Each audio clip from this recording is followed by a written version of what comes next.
One video just changed everything. In less than 7 days, it outperformed all of my previous videos. And I'm about to show you exactly what happened to my monetization numbers. Hey, I'm Eric. I'm a mechanical engineer, product designer, and auto enthusiast who escaped the 9-to-5 more than 25 years ago. Now, I'm building a new online business, starting with YouTube. My goal is to help you escape the 9-to-5 trap without blowing up your life in the process, especially if you're over 45 and concerned about age discrimination and layoffs or your retirement plans. Every week, most weeks, I share a monetization update so you can see the real numbers as they come in. So here's a quick before and after for the last 2 weeks. At the end of week 5, the channel had a total of 9 subscribers. The total lifetime views was sitting at about 4,441 views. And the total watch time hours was 19.5 hours, most of which were from just 2 or 3 shorts, and so don't even count towards my monetization goal. As of the end of week 7, we're now at 51 subscribers, a total lifetime views count of 20,024 views, and total watch time hours of 123.4 hours. So you can see that the overall direction of the channel is definitely improving, which is pretty exciting. All right, let's go back to the end of week 6 for a second. The week 6 totals were weekly views of 10,005 views. We gained 8 new subscribers for a total of 17 at the end of the week. And the weekly watch time was 20.1 hours. The interesting data from week 6 is the weekly views. Those views were nearly all from shorts that I posted. You see, at the end of week 5, I had learned how to take my long-form videos and create shorts from them using VidIQ. There are other options that'll do the same thing, but what that means is that I can now post one short every day with little extra effort, which is very helpful for my productivity. So week 6 is a good example of making one change or improvement and getting near instant results, which is gratifying. But with only 8 new subscribers for the week, I'm still left looking for other improvements I can implement. Now, week 7 is where things got even more interesting. I continued to post one short every day, and I posted 2 new long-form videos. I honestly didn't have high hopes for the first one, although I know that it will be helpful for some folks down the road, and so it was worth doing. However, it was the second video that I very intentionally created with the goal and hope of its going viral, at least compared to my other videos. And you can see that I succeeded. Here are the week 7 totals.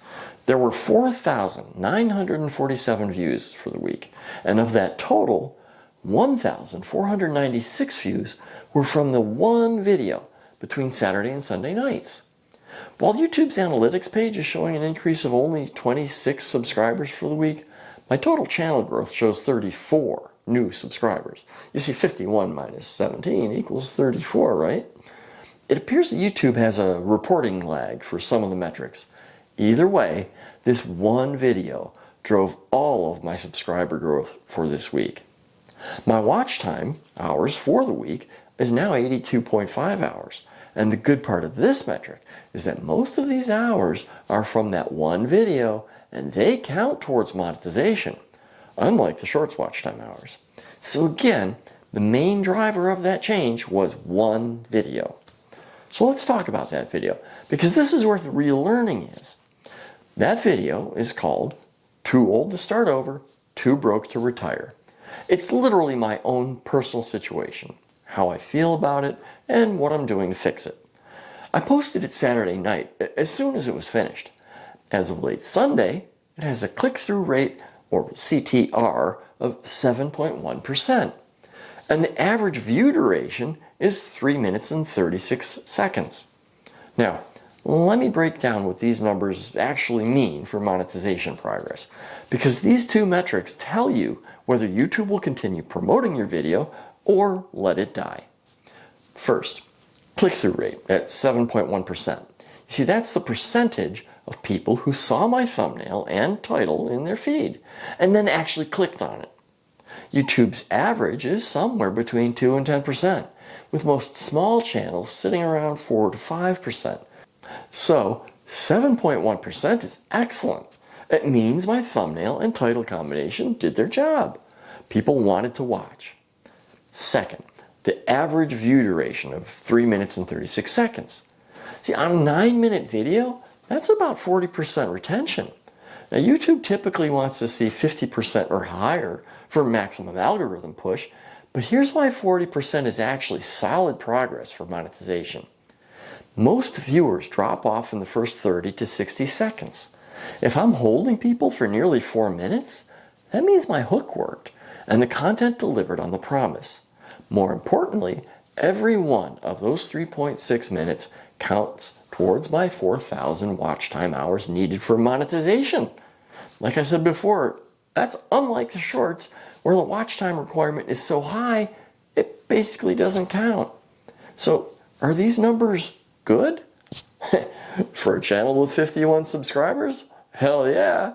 They're well above baseline, and they're exactly why this video outperformed everything else on my channel. YouTube saw people clicking and staying, so it kept showing the video to more people. That's the algorithm working in my favor. The lesson here, you don't need perfect metrics. You need metrics that are good enough for YouTube to keep testing your video with new audiences. And these cleared that bar. For a small channel like this, that's a big deal. It's not millions of views, but it's a clear outlier compared to everything else I've published so far. Now, here's what made this one video work better than the others. The topic hit a real pain point for people over 45, some of who have been or currently are in a similar situation. The title and thumbnail combination clearly expressed a strong emotion and created curiosity. It aligned perfectly with the audience that's already watching my long-form content, not the younger audience that watches my shorts. That means people who are 45 and older, worried about layoffs, and or looking for a practical plan to supplement their retirement incomes. I also specifically worked on the opening hook for better viewer retention. You see, the first 30 to 60 seconds did a better job of pulling people into the story, so YouTube had a reason to keep showing it to more viewers. So here are the takeaways from these 2 weeks. Not every week needs a win to matter. Some weeks are setup weeks, where you build the thing that pays off later. One well-targeted video can move the entire channel. You don't need every upload to be a hit. You need to keep learning and posting until one takes off. Know who you're talking to. This viral video worked because it was brutally specific to the person I'm trying to help. Someone like myself who is over 45 and who either wants to leave their current 9-to-5 and start something of their own, or someone who needs a new source of income and is interested in doing that online. If you're in that group, this is exactly why I'm sharing these numbers. You don't have to guess what this process really looks like. Now, looking ahead to week 8, here's what I'm planning. Since I now have a video that's getting real attention, I plan to double down on that topic for that specific audience. I'll also make sure that I continue to include an effective hook right at the beginning to generate more interest in each video than a simple introduction would. In addition, I'm learning how to include what are called micro hooks that are included throughout the video to keep viewers interested. In the past, I started each video by introducing the video topic rather than creating an intriguing opener to make the viewer curious, and that can make a huge difference. If you're serious about building income that isn't tied to an employer so that you can live your life on your own terms before retirement, subscribe now. Every week I'm sharing the real numbers, the real strategies, and the real timeline it takes to escape the 9-to-5. Don't guess at this process. Follow along and see exactly what works. And if you haven't seen it yet, go check out my most popular video yet. It's right here. Thanks for watching, and I'll see you in week 8.